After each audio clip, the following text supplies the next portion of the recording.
দৈনিক ইত্তেফাকের শিরোনাম নিয়ে চলে আসলাম। প্রশাসনের বিশৃঙ্খলার আশঙ্কা, সরকারি চাকরি সংশোধন, অধ্যাদেশ প্রত্যাহারের দাবি, আজ সচিবালয়ে বিক্ষোভ ঘোষণা। সারা দেশে সরকারি কর্মচারীদের একই কর্মসূচি পালনের আহ্বান।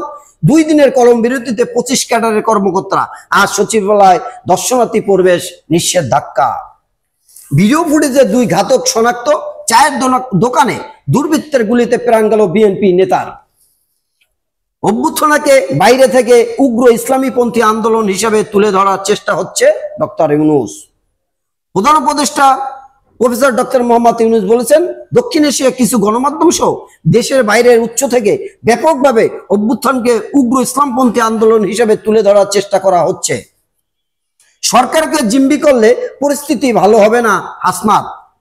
দ্রুত নির্বাচন কলঙ্কে পরিণত হবে সাজ্জিদ। সচিবালয় এনবিআর পোর্টেও বিপ্লব হবে হান্নান।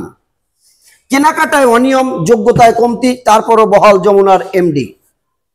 সরকার সেনাবাহিনী একে অন্যের বিপরীত দাঁড়ায়নি। জাতীয় নিরাপত্তা বিঘ্নিত হয় এমন কোনো বিষয়ে সেনাবাহিনী সম্পৃক্ত হবে না। মব দিয়ে বিশৃঙ্খলা করলে কঠোর ব্যবস্থা। গায়ে বিন্দুমাত্র শক্তি থাকা পর্যন্ত বর্ডার নিয়ে আপোষ নয়। কেএনএফ এর পোশাক উদ্ধারের বিষয়টি উদ্বেগজনক। ইউনূস সরকারের উপর চাপ বাড়ছে, ছড়িয়ে পড়ছে বিক্ষোভ। রয়টার্সের প্রতিবেদন। তত্ত্বাবধায়কে ঐক্যমত দ্বিকক্ষের সংসদের বেশিরভাগ দল একমত। গণহত্যার বিচার আমাদের অন্যতম অঙ্গীকার, ডক্টর আসিফ নজরুল। জুলাইয়ের মধ্যে 6টি দুর্বল ব্যাংক সরকারি মালিকানায় নেওয়া হবে, গভর্নর। পুতিন উন্মাদ হয়ে গেছেন, ট্রাম্প। যুক্তরাষ্ট্রের যুদ্ধবিরতি প্রস্তাবে রাজি হামাস। গাজায় 48 ঘন্টায় 200 বিমান হামলায় নিহত 54। আল আকসা মসজিদে ইসরায়েলি কট্টরপন্থীদের হামলা। গণতান্ত্রিক প্রতিক্রিয়ায় ফিরতে সেনাপ্রধান বক্তব্য দিলে সমস্যা কোথায়, আমির খসরু। জাপানের কাছে $100 কোটি বাজেট সহায়তা চাইবে বাংলাদেশ। অন্তর্বর্তী সরকারের প্রধান উপদেষ্টা অধ্যাপক মোহাম্মদ ইউনূসের আসন্ন সফরে জাপানের কাছে $100 কোটি বাজেট সহায়তা চাইবে বাংলাদেশ। এছাড়া 2 দেশের মধ্যে 7টি সমঝোতা স্মারকও সই হবে।